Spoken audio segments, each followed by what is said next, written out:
Hello दोस्तों, स्वागत है आपका मेरे YouTube चैनल परीक्षा प्लान में। तो कैसे हैं आप लोग? आई होप अच्छे होंगे। तो चलिए आज के वीडियो को शुरू करते हैं। आज से मैं आप लोगों को गद्यांश और पद्यांश को कैसे सॉल्व किया जाता है ये बताऊंगी, क्योंकि सीटेट एग्जाम में गद्यांश और पद्यांश का बहुत बड़ा रोल होता है। क्योंकि दो लैंग्वेज आप लोग चूज करते हैं, जैसे आपने हिंदी चूज किया लैंग्वेज फर्स्ट के रूप में और लैंग्वेज सेकंड में आपने इंग्लिश को चूज किया।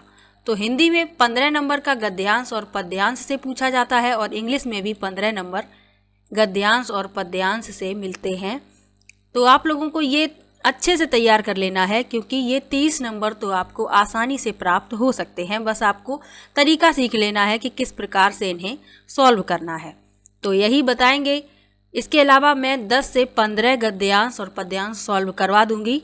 10 या 12 वीडियो आएंगे गद्यांश और पद्यांश के, इससे ज़्यादा भी आ सकते हैं हिंदी में। तो आप लोग इन सभी वीडियो को देखिएगा। आज से शुरुआत कर रही हूँ, आज ये पहला वीडियो है। तो चलिए शुरू करते हैं आज के वीडियो को। वीडियो देखने के बाद यदि आपको अच्छा लगे तो वीडियो को लाइक और शेयर कीजिएगा, और यदि आप चैनल पर नए हैं तो चैनल को सब्सक्राइब कर लीजिए। तो चलिए शुरू करते हैं। सबसे पहले ये गद्यांश दिया गया है, लिखा है नीचे दिए गए गद्यांश को पढ़कर पूछे गए प्रश्नों का उत्तर चुनिए। तो क्या करना है आप लोगों को? दो तरीके होते हैं गद्यांश को हल करने के, कि या तो आप पहले पूरा गद्यांश पढ़ लें, उसके बाद प्रश्नों को पढ़ें, फिर उनके उत्तर को ढूंढें। और दूसरा तरीका है कि आप पहले प्रश्न पढ़ें, उसके बाद प्रश्न के उत्तर को गद्यांश में ढूंढने की कोशिश करें। तो सबसे अच्छा जो तरीका है वो ये है कि आप पहले प्रश्न पढ़ें। प्रश्न आप पढ़ लें कि प्रश्न में क्या पूछा गया है, उसके बाद आप गद्यांश पढ़ेंगे तो प्रश्न का उत्तर आपको ढूंढने में आसानी होगी। तो क्या करेंगे, पहले प्रश्न पढ़ेंगे और फिर उसका उत्तर ढूंढेंगे। तो प्रश्न में लिखा है कि अनुच्छेद के आधार पर हमें किस पर सर्वाधिक ध्यान देने की जरूरत है। तो चलिए अब पढ़ लेते हैं अनुच्छेद को। लिखा है आधुनिक शिक्षा का नतीजा हमने देख लिया। हमने उस शिक्षा का नतीजा भी देख लिया जिसमें विकसित विज्ञान का सबसे महत्वपूर्ण स्थान है, जिसके कारण व्यक्ति को कहीं भी या कितना भी समय मिलने के बावजूद तृप्ति नहीं होती। इसका कारण यही है कि शिक्षा के स्वाभाविक और आवश्यक अंगों को छोड़कर हमने ऐसे विषयों पर अधिक ध्यान दिया जो मनुष्य का एक तरफा विकास करते हैं, जिसके कारण व्यक्तित्व का बड़े से बड़ा भाग अतृप्त रह जाता है। बाल्यावस्था में भी कला शिक्षा को अभी तक उचित स्थान नहीं मिला है। जहां मिलता भी है वहां बच्चा 11-12 वर्ष का होते ही उसके शिक्षा क्रम में कला प्रवृत्तियों को निकाल दिया जाता है। तो किस पर ध्यान देने की जरूरत है? कला प्रवृत्तियों को। और कहा गया है कि बच्चा 11-12 वर्ष का होता है तो कला प्रवृत्तियों को उसके शिक्षा क्रम में से निकाल दिया जाता है। तो विकल्प देखते हैं। लिखा है विज्ञान पर, दूसरा है कला प्रवृत्ति पर, तीसरा है किशोरावस्था पर और चौथा है बाल्यावस्था पर। तो अनुच्छेद के आधार पर सर्वाधिक ध्यान देने की जरूरत है कला प्रवृत्तियों पर। दूसरा विकल्प इसमें सही है। दूसरा विकल्प इसमें सही है। अक्सर आप देखेंगे कि पहले प्रश्न का उत्तर आपको पहले पैराग्राफ में ही मिल जाता है। तो पहला प्रश्न पूछा जाए तो उसे पहले पैराग्राफ में ही ढूंढिए, आपको उसी में ही अवश्य उत्तर उसका मिल जाएगा। अगला प्रश्न देखते हैं। अनुच्छेद के अनुसार गणित, भूगोल, इतिहास आदि विषय, पहला विकल्प है तर्क प्रधान है, भाव प्रधान है, कला प्रधान है, बोध प्रधान है। तो चलिए पढ़ लेते हैं आगे का गद्यांश। तो अभी पहला पैराग्राफ पढ़ा था तो उसमें इस तरीके का कोई उत्तर नहीं था। दूसरे पैराग्राफ से जहाँ से छोड़ा था वहीं से शुरू करेंगे। लिखा है ऐसा ही हर्बर्ट रीड ने कहा है, हमारा अनुभव हमें बताता है कि हर व्यक्ति 11 साल की उम्र के बाद किशोर अवस्था और उसके बाद भी सारे जीवन काल किसी न किसी कला प्रवृत्ति को अपने भाव प्रकटन का जरिया बनाए रख सकता है। आज के सभी विषय जिन पर हम अपनी एकमात्र श्रद्धा करते हैं, जैसे कि गणित, भूगोल, इतिहास, रसायन शास्त्र और यहाँ तक कि साहित्य भी जिस तरह पढ़ाए जाते हैं, उन सब की बुनियाद तार्किक है। प्रश्न का उत्तर मिल गया। पूछा गया है गणित, भूगोल, इतिहास आदि विषय कैसे हैं? तर्क प्रधान हैं। पहला विकल्प इस प्रश्न का उत्तर है। बहुत आसानी से आप लोग प्रश्नों का उत्तर ढूंढ सकते हैं। बस पहले प्रश्न पढ़िए, उसके बाद उस प्रश्न के उत्तर को पैसेज में ढूंढिए। अगला प्रश्न देखते हैं। ज्ञान विज्ञान को बहुत अधिक महत्व देने के कारण। तो प्रश्न दिया गया है ज्ञान विज्ञान को बहुत अधिक महत्व देने के कारण। तो चलिए इसका उत्तर ढूंढते हैं। अभी यहाँ पर खत्म किया था और इसके पहले इस प्रकार का कोई उत्तर नहीं था। इसके आगे पढ़ेंगे। लिखा है इन पर एकमात्र जोर देने के कारण कला प्रवृत्तियाँ जो भावना प्रधान होती हैं पाठ्यक्रम से करीब करीब निकल जाती हैं। ये प्रवृत्तियाँ केवल पाठ्यक्रम से ही नहीं निकल जाती बल्कि इन तार्किक विषयों को महत्व देने के कारण व्यक्ति के दिमाग से भी बिल्कुल निकल जाती हैं। किशोर अवस्था को इस तरह गलत रास्ते पर ले जाने का नतीजा भयानक हो रहा है। सभ्यता रोज ब रोज बेढब होती जा रही है। व्यक्ति का गलत विकास हो रहा है। उसका मानस अस्वस्थ है, परिवार दुखी है, समाज में फूट पड़ी है। प्रश्न का उत्तर मिल गया। चलिए प्रश्न पर चलते हैं। लिखा है ज्ञान विज्ञान को बहुत अधिक महत्व देने के कारण समाज उन्नति कर रहा है। पहले विकल्प में लिखा है समाज में विभाजन हो रहा है। व्यक्ति सृजन की राय पर है, व्यक्ति विध्वंस की राय पर नहीं है।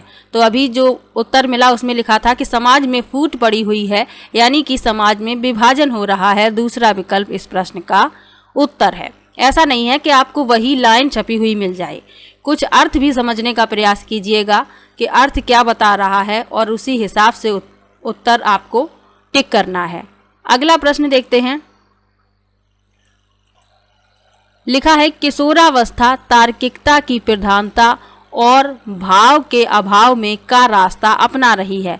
पहला विकल्प है पतन, दूसरा है ज्ञान, तीसरा है प्रगति और चौथा है कर्म। अब चलते हैं गद्यांश पर। तो यहाँ लिखा हुआ है, आप लोग जब यहाँ तक तो पढ़ ही चुके हैं हम लोग, इसी में उत्तर आपको मिलेगा। लिखा है किशोर अवस्था को इस तरह गलत रास्ते पर ले जाने का नतीजा भयानक हो रहा है। सभ्यता रोज ब रोज बेढब होती जा रही है। व्यक्ति का गलत विकास हो रहा है। उत्तर देखते हैं। लिखा है पतन, ज्ञान, प्रगति, कर्म। तो ज्ञान का रास्ता तो अपनाया नहीं जा रहा है, प्रगति भी नहीं हो रही है, कर्म भी नहीं हो रहा है, यानी कि पतन का रास्ता अपना रही है किशोरावस्था। तार्किकता की प्रधानता और भाव के अभाव में पहला विकल्प इस प्रश्न का उत्तर होगा। अभी मैंने कहा कि आप लोग उसके भाव को समझने का प्रयास कीजिए, तभी आप सही उत्तर ढूंढ पाएंगे।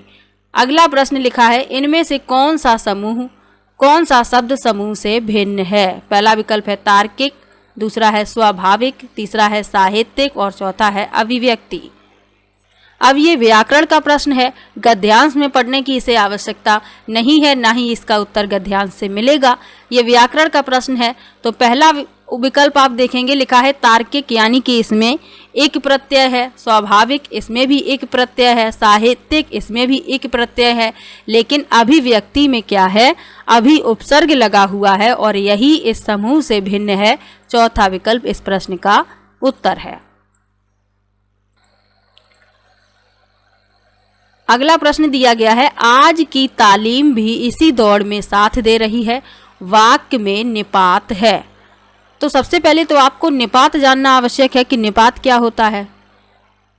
तो निपात वह है जब हम किसी बात पर अधिक भार देने के लिए जिन शब्दों का प्रयोग करते हैं वह निपात कहलाते हैं। कौन कौन से शब्द हो सकते हैं, जैसे भी, ही, केवल, मात्र, तक, ये शब्द क्या हैं, निपात हैं। इसमें निपात क्या हो सकता है, पहला विकल्प है आज, दूसरा है भी, तीसरा है इस और चौथा है में। तो भी इसमें निपात है, दूसरा विकल्प इसमें सही है। यहाँ भी लिखा हुआ है इसमें भी का उपयोग किस लिए किया गया है, अपनी बात पर जोर देने के लिए। दूसरा विकल्प इसमें सही होगा। निपात 9 प्रकार के होते हैं, ये भी याद रखिए। नाम याद रखने की आपको आवश्यकता नहीं है। निपात 9 प्रकार के होते हैं, ये याद रख लीजिएगा। अगला प्रश्न देखते हैं। लिखा है विकसित शब्द में प्रत्यय है। पहला विकल्प है सित, दूसरा है इत, तीसरा है ता और चौथा है सत। तो विकसित शब्द कैसे बना है? विकास प्लस इत प्रत्यय मिलाकर बना है विकसित। तो कौन सा इसमें प्रत्यय हुआ? इत प्रत्यय। दूसरा विकल्प इसमें सही है। प्रत्यय क्या होते हैं? शब्द के अंत में लगते हैं, प्रत्यय और उपसर्ग पहले लगते हैं। अगला प्रश्न लिखा है, अनुच्छेद के आधार पर कहा जा सकता है कि आधुनिक शिक्षा का नतीजा। तो चलिए पैसेज पढ़ लेते हैं।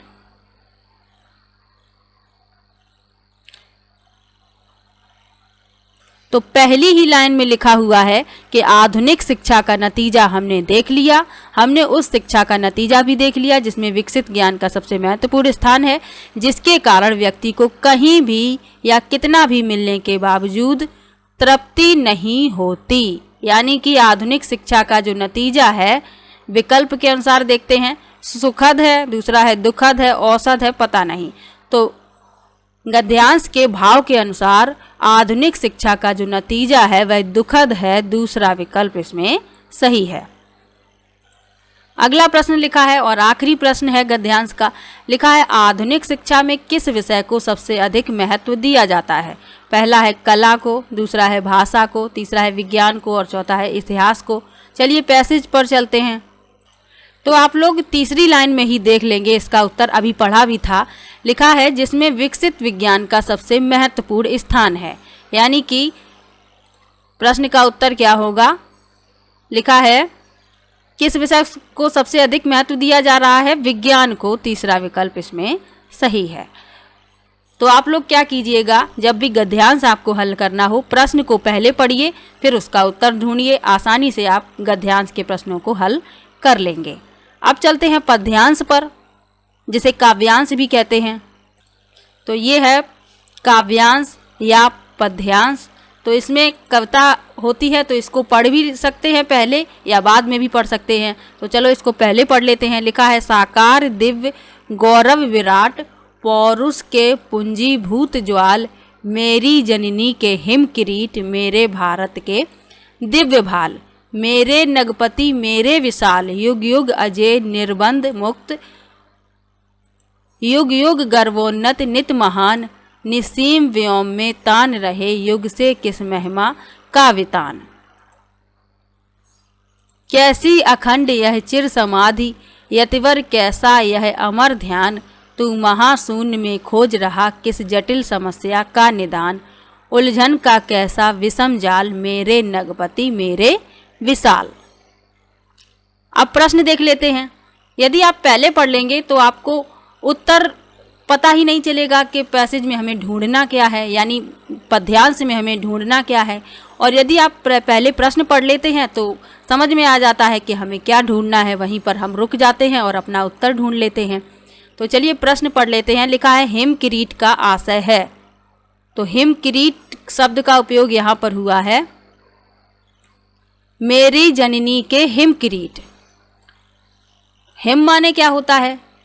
बर्फ, और किरीट माने होता है मुकुट, यानी कि बर्फ का मुकुट। दूसरा विकल्प इसमें सही है, बर्फ का मुकुट। अगला प्रश्न देखते हैं। लिखा है, नगपति का विग्रह और समास होगा। पहला है रत्नों यानी नग का पति, दूसरा है नगों का पति है जो, तीसरा है नगों का पति तत्पुरुष समास और चौथा है नगों का पति है जो, ऐसा बहुब्रीहि। तो इसमें कौन सा विकल्प सही होगा? नगपति का विग्रह और समास है नगों का पति है जो। दूसरा विकल्प इसमें सही है, कर्मधारय समास। कर्मधारय समास की परिभाषा क्या होती है? जिस समास के दोनों शब्दों के बीच विशेषण विशेष अथवा उपमान उपमेय का संबंध हो। और विग्रह करने पर आपको क्या मिले? दोनों पदों के मध्य में है जो के समान आदि शब्द जो आते हैं, तो वहां पर क्या होता है? कर्मधारय समास। दूसरा विकल्प इसमें सही है। अगला प्रश्न है, किस पंक्ति में कहा गया कि हिमालय की शक्ति ज्वालाओं का ढेर है?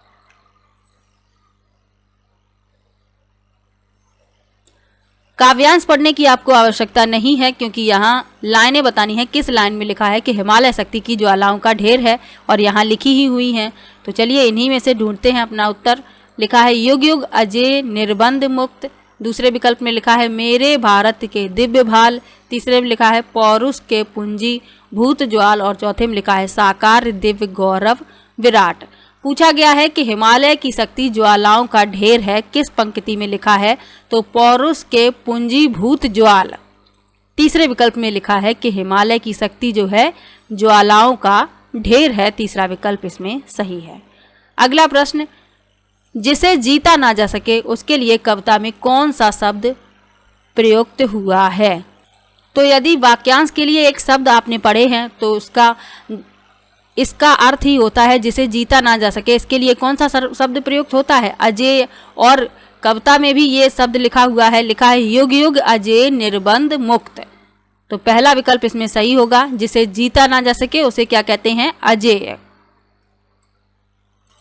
अगला प्रश्न है, निस्सीम शब्द में कौन सी संधि है? पहला विकल्प है स्वर, दूसरा है व्यंजन, तीसरा है विसर्ग और चौथा है दीर्घ। तो संधि कितने प्रकार की होती हैं? संधि 3 प्रकार की होती हैं, स्वर, व्यंजन और विसर्ग। संधि कहते किसे हैं? 2 शब्दों के मेल से जो परिवर्तन होता है उसे संधि कहते हैं। 3 प्रकार हैं इनके, स्वर, व्यंजन और विसर्ग। स्वर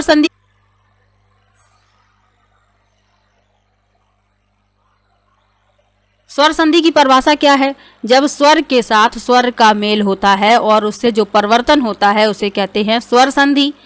व्यंजन संधि किसे कहते हैं? व्यंजन का व्यंजन के साथ मेल होता है और जो परिवर्तन होता है उसे कहते हैं व्यंजन संधि। विसर्ग संधि में क्या होता है? विसर्ग के साथ स्वर या व्यंजन के मेल से परिवर्तन होता है तो वह कहलाती है विसर्ग संधि।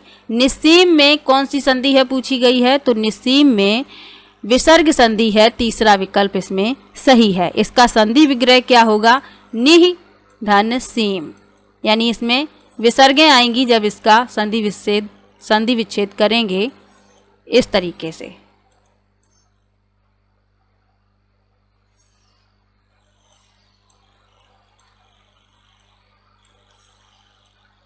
इस तरीके से तीसरा विकल्प इसमें सही होगा। अगला प्रश्न है, हिमालय को यतिवर कहकर संबोधित किया गया है क्योंकि वह। पहला विकल्प है भारत का प्रहरी है, दूसरा है पर्वतों का स्वामी है, तीसरा है समाधि में लीन है और चौथा है समस्या का हल ढूंढ रहा है। तो यहाँ आप देख सकते हैं लिखा है कैसी अखंड यह चिर समाधि, यतिवर कैसा यह अमर ध्यान। तो हिमालय जो है समाधि में लीन है, इसीलिए इसे यतिवर कहा गया है। तीसरा विकल्प इसमें सही है। तो आज की वीडियो में एक गद्यांश और एक पद्यांश के प्रश्नों को हल किया है। इसी प्रकार से गद्यांश और पद्यांश आते हैं, लेकिन ये रिपीट नहीं होते हैं। आप लोग ये सोचें कि प्रीवियस ईयर के गद्यांश और पद्यांश को पढ़ लें, वही पूछ लिए जाएं, ऐसा नहीं है। ये हर बार अलग ही पूछे जाते हैं। तो आप लोगों को इनको हल करने का तरीका सीखना है कि किस प्रकार से इन्हें हल करना है। ये नहीं है कि इनको रट लिया, इनके उत्तर रट लिए, ऐसा नहीं है। हर बार एक नया गद्यांश और नया काव्यांश पूछा जाता है। तो आप लोगों को इनको हल करने का तरीका सीखना है, किस प्रकार से इन्हें हल करना है, आसानी से इनके उत्तरों को ढूंढना है, ये आप लोगों को सीखना है। तो आप लोग इसी पर ध्यान देना है आपको। इसके अलावा गद्यांश और पद्यांश से संबंधित आपको कोई भी समस्या हो तो आप कमेंट बॉक्स में जरूर लिखिएगा।